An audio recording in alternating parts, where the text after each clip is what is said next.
एक बार भगवान बुद्ध जेतवन विहार में रह रहे थे। भिक्षु चक्षुपाल भगवान से मिलने के लिए आए थे। उनके आगमन के साथ उनकी दिनचर्या, व्यवहार और गुणों की चर्चा भी हुई। भिक्षु चक्षुपाल अंधे थे।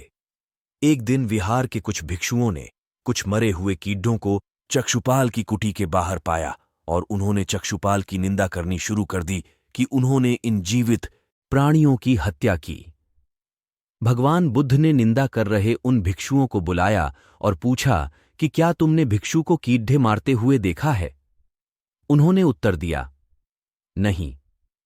इस पर भगवान बुद्ध ने उन साधकों से कहा कि जैसे तुमने उन्हें कीड़ों को मारते हुए नहीं देखा, वैसे ही चक्षुपाल ने भी उन्हें मरते हुए नहीं देखा और उन्होंने कीड़ों को जानबूझकर नहीं मारा है, इसीलिए उनकी भर्त्सना करना उचित नहीं है। भिक्षुओं ने इसके बाद पूछा कि चक्षुपाल अंधे क्यों हैं? उन्होंने इस जन्म में अथवा पिछले जन्म में क्या पाप किए? भगवान बुद्ध ने चक्षुपाल के बारे में कहा कि वे पूर्व जन्म में एक चिकित्सक थे। एक अंधी स्त्री ने उनसे वादा किया था कि यदि वे उसकी आंखें ठीक कर देंगे तो वह और उसका परिवार उनके दास बन जाएंगे।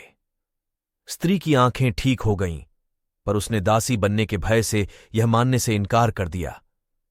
चिकित्सक को तो पता था कि उस स्त्री की आंखें ठीक हो गई हैं। वह झूठ बोल रही है।